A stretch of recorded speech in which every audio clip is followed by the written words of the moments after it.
O varejo brasileiro sempre foi um grande sinalizador dos tempos de bonança da economia. Quando as coisas estão nos trilhos e as famílias com folga na carteira, o setor varejista sorri à toa. Porém, esse é o grande problema do varejo. Quando as coisas estão boas, ele voa, mas quando a situação aperta, o varejo é o primeiro a sentir. Por isso, esse vídeo existe, para te contar o que 2023 está reservando para o varejo brasileiro. E também porque esse pode ser o ano do fim de uma grande e tradicional rede. 3 anos foram como uma montanha russa para a economia brasileira. As pessoas ficaram em casa, perderam seus empregos, muitos passaram a depender de auxílios governamentais. O comércio físico enfrentou uma enorme crise e o varejo entrou em pânico. Afinal, as grandes varejistas sempre trabalharam com suas lojas físicas espalhadas por todo o país, renovando constantemente seus estoques, à espera de milhões de clientes desejosos de comprar os mais diversos bens de consumo, desde roupas até geladeiras. E a tônica do varejo é simples: é preciso vender e girar o estoque o quanto antes. Margens para erros tendem a ser baixas, e é por isso que quando uma crise bate, é difícil superá-la. Uma gigante do varejo brasileiro que está sofrendo desde então é a Magazine Luiza, que um dia muitos acreditaram que ela seria a Amazon brasileira. Uma ascensão meteórica, típica de quem navega em mar de brigadeiro, que quando encontrou um obstáculo mais pesado, fez tudo desmoronar. Hoje, a empresa que acreditava que o céu não tinha um limite, percebe que o fundo do poço também não tem. Desde o final de 2020, quando seu papel chegou ao seu valor máximo, a Magazine Luiza está em queda livre, tendo perdido 75% em valor de mercado somente em 2021. E 2022 foi tão ruim quanto, com a companhia vendo suas ações despencarem em mais de 60%.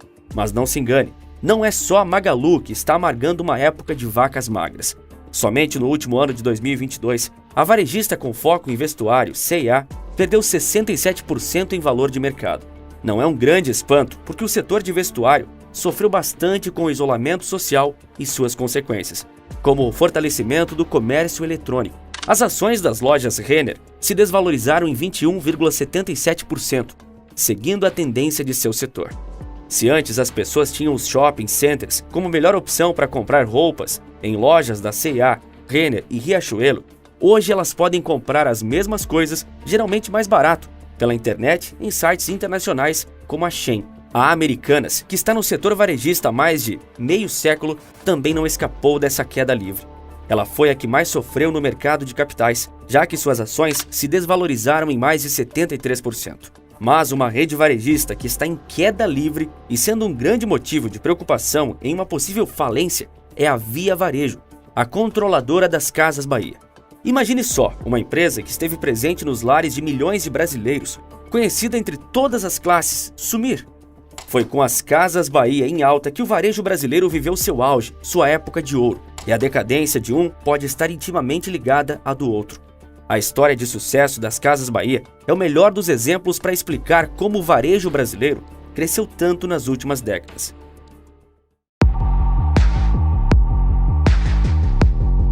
No distante ano de 1952, as Casas Bahia foi fundada pelo imigrante polaco-brasileiro Samuel Klein, sobrevivente do maior conflito da história humana. Samuel Klein chegou a ser enviado, junto de sua família, a um campo de concentração na Alemanha, de onde conseguiu sair com vida. Porém, sua mãe e 5 de seus irmãos foram enviados a um campo de extermínio. Findado o conflito e tendo restado do continente europeu apenas ruínas e destruição, o sobrevivente polonês decidiu construir a vida na América do Sul. Em 1952, quando Samuel Klein chegou em São Paulo, o então governador do estado, Juscelino Kubitschek, havia autorizado que as empresas automobilísticas estrangeiras instalassem suas montadoras lá. Dessa forma, criou-se uma grande demanda por mão de obra. Como aconteceu em outras ondas migratórias, muito da mão de obra paulista vinha dos quentes estados do norte e do nordeste brasileiros. Sendo assim, a população originária dessas regiões tinha uma tolerância muito menor ao frio de São Paulo, com suas chuvas constantes. Então Samuel enxergou uma grande oportunidade: vender cobertores para essa população. Pouco mais de 5 anos depois, ele havia juntado dinheiro suficiente para comprar sua primeira loja e a batizou de Casas Bahia, em homenagem aos seus clientes que vinham especialmente daquele estado. E antes de prosseguir, é importante fazer um parênteses. Esse é um relato, não uma exaltação a Samuel Klein. Sim, nós estamos bem cientes das graves acusações de crimes repugnantes feitas contra ele e seu filho, Michael Klein, e das seríssimas denúncias envolvendo menores de idade.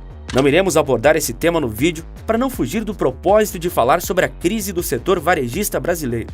Mas realçamos que essa conduta abjeta não pode ser minimizada ou esquecida.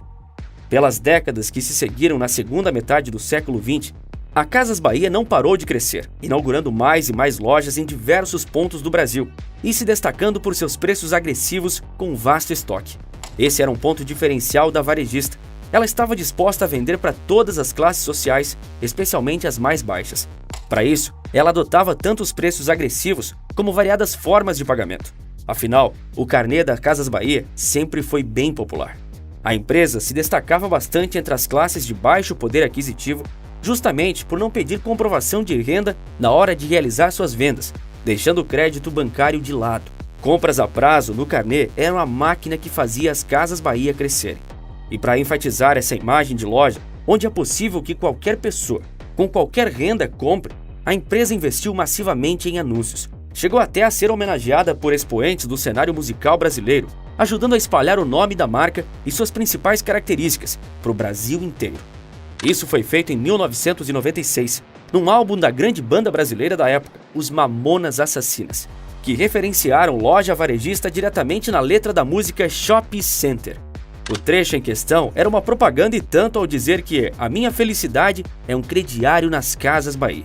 Quanta gente, quanta alegria, a minha felicidade é um crediário nas Casas Bahia. Na época, o disco em que essa música foi lançada já tinha vendido mais de 1,5 milhão de exemplares. Além disso, os comerciais televisivos das Casas Bahia sempre foram um sucesso, sendo o mais lembrado de todos um que repetiu o bordão que logo se tornaria um clássico. Quer pagar quanto? Nele, o anunciante desafiava os consumidores a colocar o preço que quisessem no produto. O anúncio ainda complementava: e aí, quer pagar quanto? Está apertado, viu? Mas o preço não é problema. Ó, quer pagar quanto? Essa propaganda, que se tornou conhecida no país todo graças à repetição interminável dessa frase, destacava dois dos mais essenciais aspectos da Casas Bahia.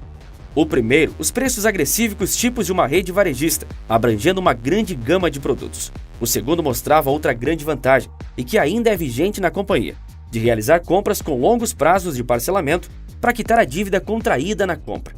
No entanto, a primeira parte do anúncio, que dizia que os clientes poderiam pagar o preço que quisessem, gerou muitos processos de consumidores que alegavam ter o direito de pagar o preço que desejassem por qualquer produto. O século virou. As décadas avançaram e as Casas Bahia não pararam de crescer. No ano de 2009, ela se fundiu o Ponto Frio, ao ser comprada pelo Grupo Pão de Açúcar, um dos maiores grupos varejistas da América do Sul. Em 2019, porém, o GPA vendeu todas suas ações relativas a Casas Bahia e, portanto, uma segunda companhia, a Via Varejo, controla a empresa desde então. E esse é outro ponto curioso. A Via Varejo tirou a palavra varejo do nome e agora é apenas Via. Uma mudança com o intuito de expandir suas operações para além do varejo. E por quê? O setor não é mais tão vantajoso assim. A Via perdeu 58% em valor de mercado ao longo de 2022. Uma grande queda, mas é possível que ainda não tenha chegado ao seu ponto mais baixo, porque 2023 também reserva grandes emoções. Para contornar a crise que vem vindo em 2023, a Via está se expandindo muito para o e-commerce, que é basicamente vender seus produtos pela internet.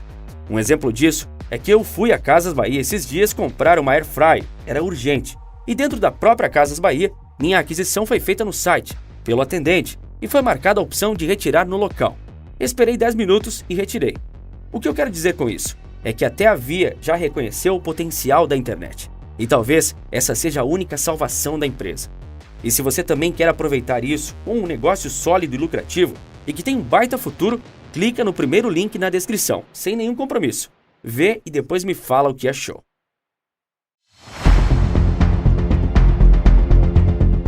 O varejo sempre se caracterizou por margens muito baixas, o que significa um lucro apertado. A receita dos varejistas costuma ser alta, pois sempre existe um grande fluxo de venda. Mas lucrar em cima de produtos quando o estoque é sempre tão apertado, com necessidade urgente de repor, não é uma tarefa fácil. Uma das principais razões para isso é que, por conta dos itens vendidos no varejo não serem necessidade básica, o consumidor sempre está sujeito ao preço do momento, e se ele não for baixo, bem, ele pode comprar em outra ocasião. Mesmo que a demanda fique baixa em determinado período, os varejistas não podem se dar ao luxo de aumentar muito o preço para compensar a falta de vendas. Como o varejo não vende produtos de necessidade básica, que o consumidor é obrigado a comprar, ainda que estejam muito caros, preços altos fazem com que os estoques encalhem nas lojas. Um péssimo cenário, onde o lucro seria ainda menor ou inexistente. A Via Varejo, dona das Casas Bahia, viu seu lucro cair em mais de 95% no segundo trimestre de 2022, no indicativo de que ainda estamos em época de vacas magras. Todos os anos, o S&P 500, o índice do mercado de ações, divulga os retornos específicos do mercado sobre as margens líquidas de diversos setores. E todos os anos, o setor varejista está entre os menos lucrativos. Apesar de a internet facilitar as coisas para todo mundo, é possível dizer que isso não é verdadeiro para os varejistas nacionais, que agora competem diretamente com sites estrangeiros que vendem a baixíssimos preços. E todo esse cenário, com preços obrigatoriamente baixos, estoques grandes e uma margem pequena de lucro, é muito mais fácil que as empresas do varejo quebrem do que as companhias de outros setores. A situação econômica do país também afeta diretamente o varejo. Afinal, num cenário inflacionário como o experimentado nos últimos anos, aliado à taxa de juros alta, o dinheiro para o empréstimo fica mais caro, encarecendo os eletroeletrônicos e móveis que são muitas vezes vendidos em parcelas. E se tem parcela, tem juros. Esse aumento dos preços faz com que a demanda por produtos do varejo diminua muito. Como dissemos, se está caro, o cliente não compra. Além disso, quando as taxas de juros sobem, é mais provável de se ter prejuízos, já que o valor da taxa ao final do parcelamento da compra pode deixar o produto muito mais caro do que quando foi adquirido pelo próprio comércio. Assim, repor o estoque com os juros altos pode deixar o varejista no prejuízo. E o cenário, que já está ruim, não dá o menor sinal de que vai melhorar até o final deste ano de 2023. A piora das perspectivas é reflexo da transição político-econômica. Inflação sem trégua, juros altos e incertezas políticas aparecem como alguns dos vilões de empresas como a Via, dona das Casas Bahia. E a internet também chegou para aniquilar o varejo físico de vez. A pesquisa Tendências do Varejo 2023 identificou que depois de melhores preços, o cliente gosta bastante da conveniência de comprar e receber em casa, podendo comparar os preços e acompanhar várias promoções ao mesmo tempo, e sem necessidade de enfrentar filas nas lojas. Para o primeiro mês de 2023, o setor varejista já prevê um tombo de 6,4% nas receitas. É queda atrás de queda, para um setor que nem de longe vive sua época de ouro. Além do mais, o varejo se habituou a falências. A Ricardo Eletro é o último caso e o mais emblemático, de empresa que saiu de maior concorrente das Casas Bahia para uma loja falida e esquecida hoje em dia. Mas e se essa for a sorte inevitável de toda varejista que um dia foi grande, como a própria Casas Bahia? Só o tempo dirá. Mas para o varejo, o tempo corre mais rápido. E se você tem a curiosidade de saber quem sou eu, que está por trás do canal, e como eu fiz isso virar um negócio altamente lucrativo e seguro, sem precisar aparecer,